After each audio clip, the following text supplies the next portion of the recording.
Salut tout le monde et bienvenue à notre dernière émission avant le temps des fêtes. Et d'ailleurs, j'aimerais en profiter pour vous donner quelques petits conseils pour survivre à Noël. Premièrement, oui, le mononcle avec les jokes plates, riez-les, c'est son moment de gloire, puis vous attendrez à la Saint-Jean quand vous êtes sous pour le ramasser. Deuxièmement, oui, la matante, tu sais, qui fait des becs avec sa petite moustache piquante, là. Encore une fois, acceptez-les sans trop grimacer. Puis en général, elle vient avec le mononcle fatigant, fait que c'est vite réglé. Troisième et plus important, quand vous êtes poigné dans une conversation plate, là, voici la phrase magique. Excuse-moi, faut que j'aille checker à la dinde. Même si c'est pas vous qui recevez, ça passe, ça fait de vous quelqu'un de très serviable. Bon, OK, à ce niaisage, on parle de hockey.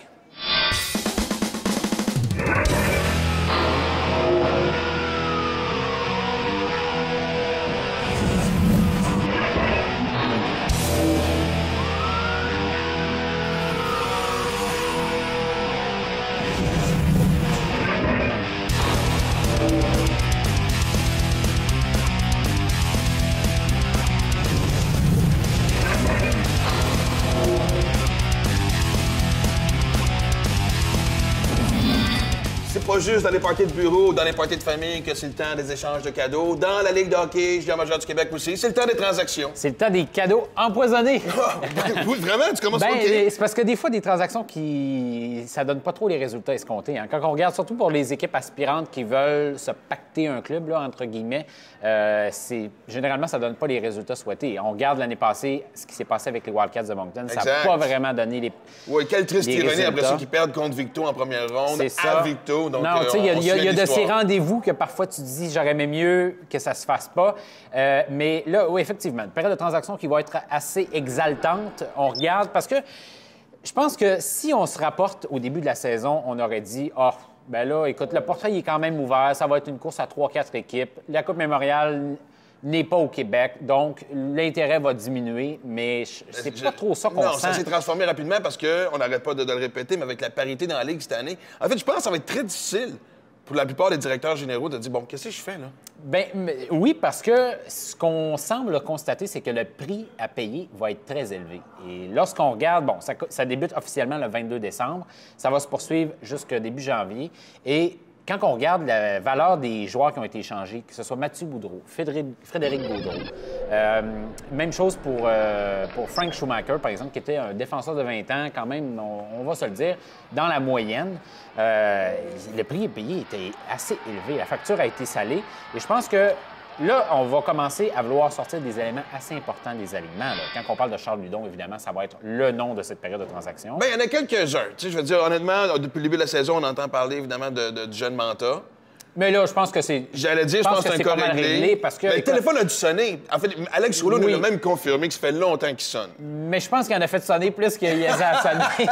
Parce que, et quand on regarde le rendement des Foreurs dans les dernières semaines, ça a été une des meilleures équipes de hockey depuis le 1er novembre. Ça, il n'y a pas de doute là-dessus. C'est une machine à marquer des buts. Là, on se cherche un gardien de but. Est-ce que, bon, la rumeur est vraiment dans l'air pour ce qui est d'Antoine Bibeau et de Yann-Pavel Laplante avec les Foreurs de Val-d'Or. Si c'était le cas, si ça se concrétise dans les prochains jours, eh bien là, c'est sûr que là, il faut parler des Foreurs comme une des puissances de la Ligue, une des puissances à surveiller, une des équipes favorites. Okay. Pas de doute là-dessus. Mais il y a d'autres équipes en bas des Foreurs qui vont être intéressantes à voir aller. Le Drakkar de Bécomo, évidemment, c'est une équipe qu'on va avoir à l'œil parce que des signes un peu inquiétants. Dans les dernières semaines, je pense que ça n'a peut-être pas été l'équipe qu'on attendait. Oui, mais vous savez qu'il n'y avait aucune équipe qui serait dominante comme l'année dernière, on s'entend, donc... mais il y a eu des déceptions. Tu sais, quand on parle de l'Océanique de Rimouski, je pense que les résultats des derniers jours, des dernières semaines, portent à penser que peut-être qu'ils vont être beaucoup plus prudents, ils vont peut-être attendre pour l'an prochain. Tu sais, il y a des équipes qui vont réévaluer. Parce que le noyau à Rimouski est déjà très jeune. Il est déjà très jeune. Je pense qu'ils vont avoir encore une meilleure équipe de hockey l'an prochain, avec Samuel Morin, Frédéric Gauthier, tous ces gars-là qui vont être de retour. Tu sais, ils vont avoir une année de plus de bagages.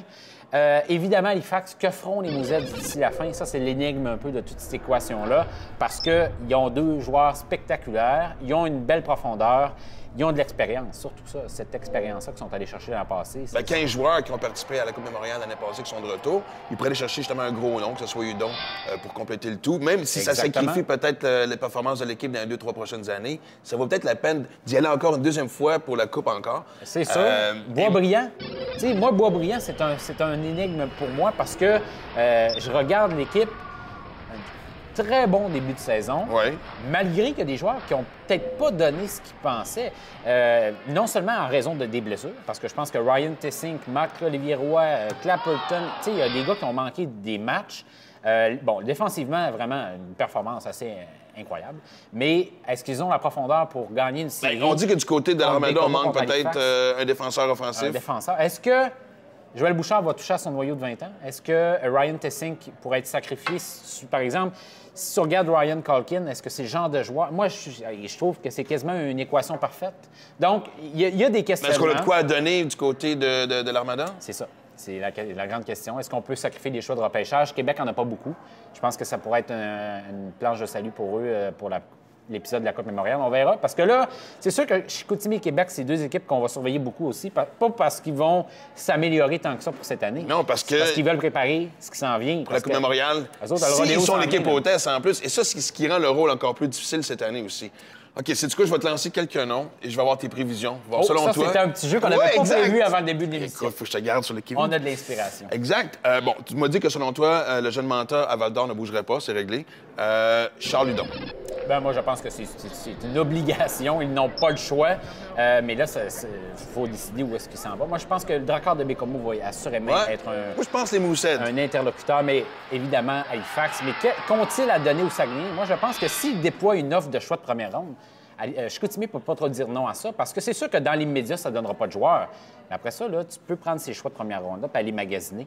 Et je pense que du magasinage, Marc Fortier va en avoir pas mal à faire. Alors, Halifax, ça peut être effectivement une destination. Et comme dans toute grande rumeur de transaction, on s'attend. On vient de faire nos prévisions, mais regarde, mais ça va être une troisième équipe qu'on ne soupçonnait pas. Un peu comme Dano l'année passée qui s'est dirigé vers Moncton. Oui. Je te lance tout de suite sur François Brassard, gardien Québec. Ah, bien, c'est sûr que François Brassard, écoute, moi, je pense que 90 des chances d'être transigé. Il y a des équipes qui cherchent des gardiens de but. Donc, ne serait-ce qu'un gardien numéro 1 ou peut-être une police d'assurance comme numéro 2. Gatineau, moi, je pense qu'ils vont très sérieusement analyser la possibilité d'ajouter François Brassard. Premièrement, c'est un gars de la place. Deuxièmement, il y a de l'expérience. Et troisièmement, je pense que Robert Steve, s'ils peuvent libérer ce poste-là, je pense qu'ils devraient le faire.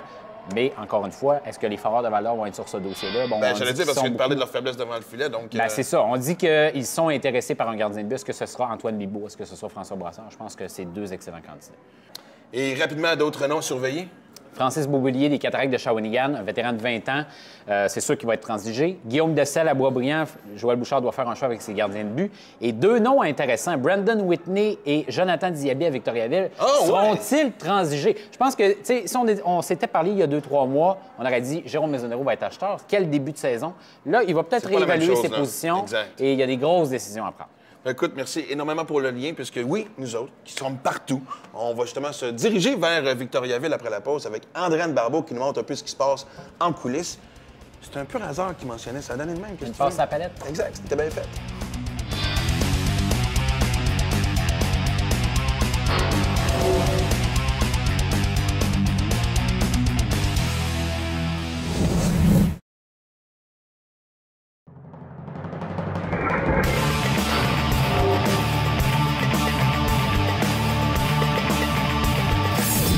Le défenseur du Titan d'Acadie Bathurst, Guillaume Brisebois, sera l'un des 22 représentants d'équipe Québec lors du défi mondial des moins de 17 ans qui aura lieu dans quelques jours en Nouvelle-Écosse.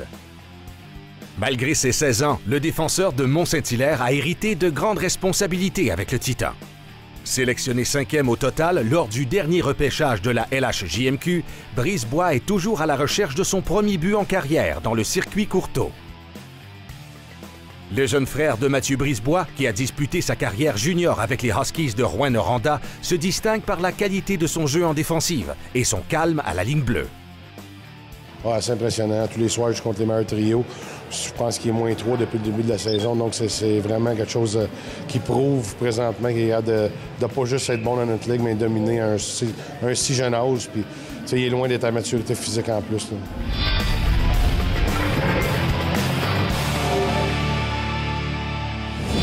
Aujourd'hui, on est à Victoriaville pour tenter de vous faire rentrer dans la tête du directeur général des Tigres. Jérôme Maisonneuve est en poste depuis 2005, ce qui en fait un des gérants les plus expérimentés du circuit. Il est donc très bien placé pour nous parler de ce qui s'en vient côté transactions dans les prochains jours, surtout que lui-même, il en a conclu des échanges majeurs dans les dernières années. Le dernier en liste, son capitaine, Philippe Dano.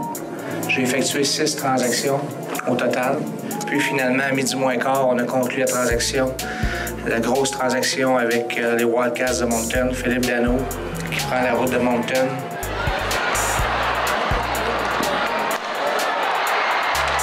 Jérôme, la période des transactions qui va débuter sous peu. Il y a 1 an, tu étais sous les projecteurs, tu étais le directeur général qui avait le gros morceau à échanger en Philippe Danault. Cette année, on sent que c'est peut-être un peu plus tranquille de ton côté. Est-ce que tu abordes ça différemment cette année?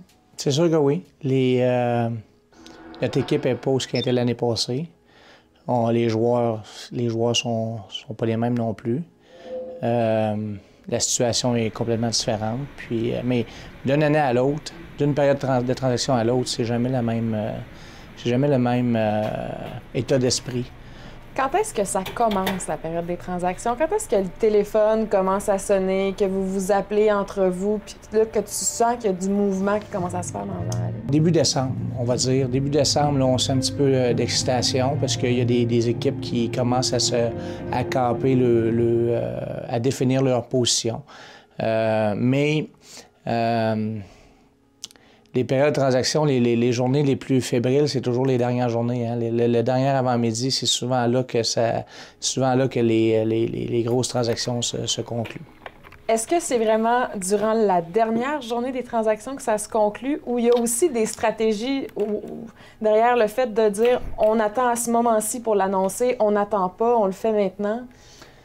C'est intéressant comme question. Il peut y avoir des stratégies. Il peut y avoir des gérants qui, pour laisser croire à d'autres qui sont toujours à la recherche ou qu'il y a encore des joueurs disponibles, qui peuvent conclure une transaction à une date préalable à la date finale de la période de transaction et ça fait partie d'une clause qui dit, bon, bien, cette transaction-là, elle est bâclée depuis, exemple, le 31 décembre, mais je te demande de la sortir le 7 janvier à midi moins quart. Ça peut faire partie de ce qu'on peut appeler des stratégies là, de négociation. Comment on fait là, pour se préparer? Il faut que tu sois en mesure d'évaluer ce qui te manque. Puis après ça, il faut que tu sois en mesure aussi d'évaluer les autres formations dans la Ligue pour savoir quel joueur correspond au profil que tu recherches. Puis là, après ça, vient dans un dernier temps l'appel au gérant en question qui possède le joueur que tu penses qui possède le profil, voir si le joueur est disponible. Je vous dirais, c'est 75 % d'évaluation, 20 % de négociation, puis 5 % de conclusion. Vous êtes 18 directeurs généraux dans le circuit. On voit souvent des équipes transiger entre elles. J'imagine qu'il y a des affinités entre les individus, ce qui est normal. Ça doit influencer les transactions? Ça, c'est certain. Quand tu fais affaire avec un gérant dans un dossier en particulier, puis ça va bien, que la transaction se passe bien ou que ça s'est fait dans les règles de l'art, c'est certain que tu as un réflexe de retourner vers ce gars-là parce que tu sais comment il négocie. Tu sais que quand il va dire quelque chose, ça va être la réalité. Il y a une nouvelle réalité qui s'impose de plus en plus, c'est celle des réseaux sociaux. L'information voyage à une vitesse complètement folle et c'est rendu que certains joueurs apprennent qu'ils sont échangés sur les réseaux sociaux, sur Twitter ou sur Facebook. Ça doit changer. Ça a dû changer quelques aspects de ton travail. C'est impossible maintenant de garder un secret. À la minute que tu avises quelqu'un, cette personne-là peut, via son réseau social, Facebook, Twitter, diffuser l'information, puis ça fait boule de neige. Mais c'est une réalité qu'on vit avec. Par contre, c'est déplorable dans des situations précises, exemple une transaction, qu'un joueur, tu vas parler, exemple, avec l'autre gérant, tu vas conclure le dossier, puis le temps de faire les papiers, le temps que la Ligue approuve la transaction, parce que c'est pas... Oui, tu as une entente avec un gérant, mais il y a de la paperasse à échanger, il y a des documents envoyés à la Ligue, puis il faut que la Ligue approuve la transaction. Donc, ce moment-là, entre oui, on a une entente, et le moment où la transaction est approuvée, bien là, il y a des fuites. Il y a des fuites, puis on veut pas ça, on veut être la première personne qui va rencontrer le joueur pour l'aviser de la situation, mais souvent, on est doublé par la vitesse des comptes Twitter, par exemple. Bien, Jérôme, merci beaucoup d'avoir démystifié pour nous un peu cette fameuse période de transaction qui fait tant trembler les joueurs et les hommes de hockey, puis on va te souhaiter de compléter les échanges que tu veux faire. Merci beaucoup. Encore une fois, très intéressant, Adrien. Honnêtement, c'est toujours une équipe qui est à suivre. En tout cas, moi, j'aime ça suivre ce qui se passe à Victo, parce qu'on dirait que c'est une tradition chez les Tigres de brouiller les cartes pendant les séries. Bien, on va voir si ça va leur sourire cette année. Il y a eu des choix qui ont été faits, grossir l'équipe et tout ça. Peut-être que ce sera une équipe de deuxième moitié de saison. On va voir tout ça du côté de Victo. C'est toujours à suivre du côté de Victo. Et nous, bon, là, vous commencez à en avoir entendu parler. Oui, à la fin de la saison, il y a le gala des rondelles d'or et nous, on a notre gala du vestiaire. Plusieurs catégories. Donc, je l'ai souvent dit, le plus superstitieux, le dernier habillé, le petit-fils à maman, monsieur santé. Donc, plusieurs catégories. Et pour encore une fois vous donner un exemple, on regarde ça.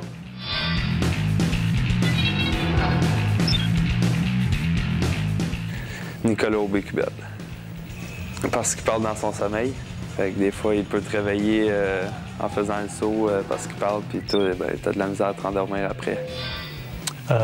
Peut-être Emil Aronson, parce qu'il parle pendant qu'il dort, et en suédois en plus. Fait que personne ne comprend ce qu'il dit. On ne sait pas s'il dort vraiment ou peut-être qu'il veut juste nous conter des petites blagues.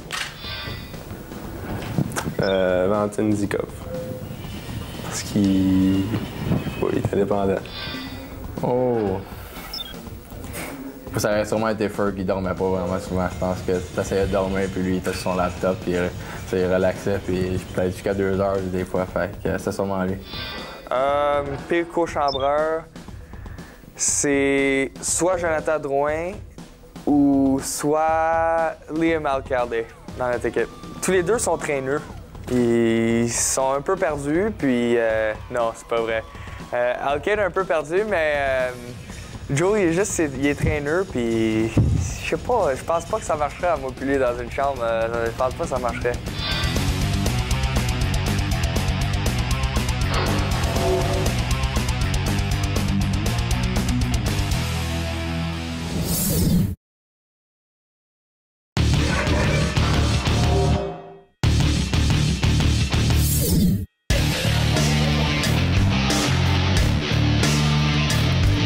Quand l'équipe est arrivée à Val-d'Or il y a 21 ans, j'imagine qu'ici à Rouen, on s'est dit, pas question qu'ils soient les seuls à avoir une équipe junior dans la région, on va monter le projet.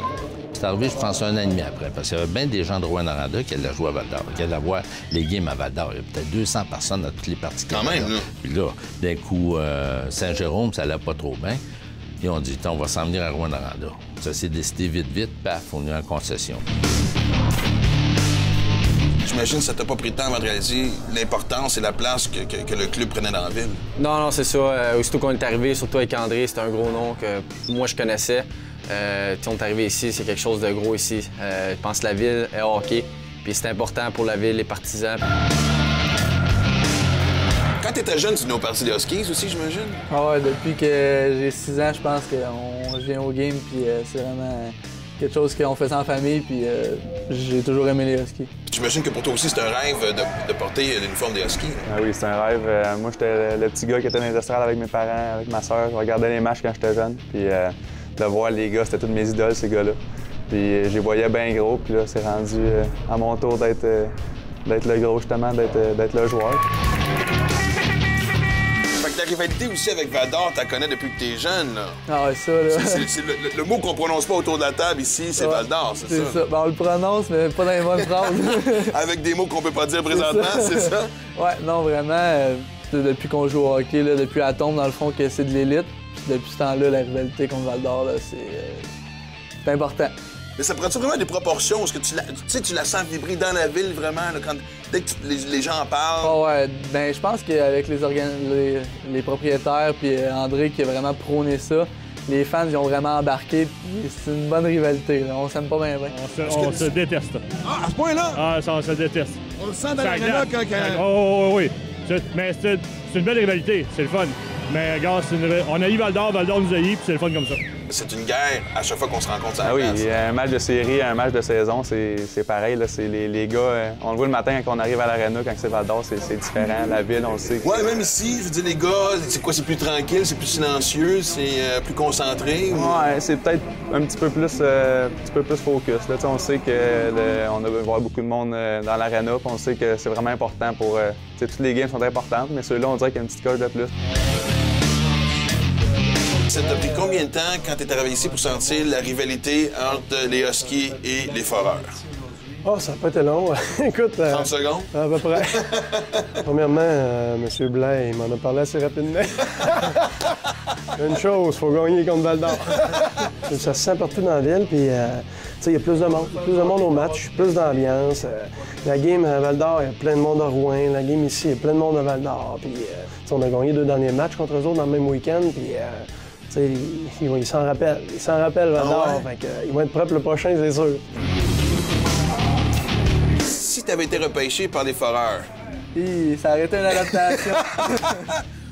Ben, je veux dire, j'aurais été content. Je veux dire, jouer junior, c'est quand même quelque chose de le fun. Puis se faire repêcher, ça aurait été impressionnant quand même, mais... ouais. Donc, ça peut diviser une famille, ça, là. Ouais, ben, tu sais, mes parents, ils auraient été avec moi. Ils m'ont toujours supporté toute ma vie, puis ils n'auraient pas eu le choix de prendre pour les Foreurs.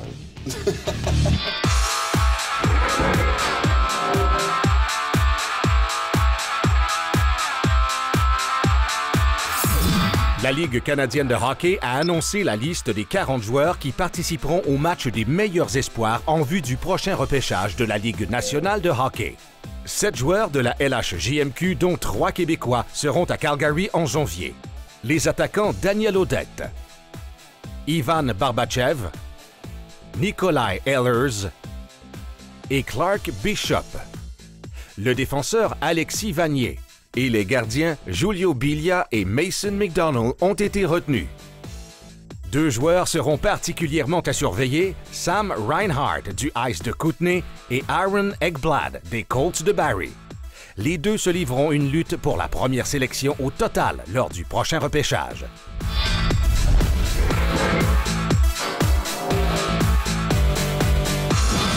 Et quelques instants avant qu'on se souhaite joyeux Noël à tous, d'habitude, on se demande qu'est-ce qu'on va surveiller dans les prochaines semaines. Là, c'est pas compliqué. C'est la tradition, c'est le temps des fêtes, on sait ce qu'on regarde. Championnat mondial junior, 100 %. C'est sûr que les matchs du Canada vont être à suivre dans les prochains jours, Suède et Suisse. Exact. On règle les S. C'est ça, parce que c'est sûr qu'on attend les matchs contre les États-Unis et la Russie. C'est sûr, 2 puissances de hockey. Mais avant de manger, il faut mettre la table. Donc là...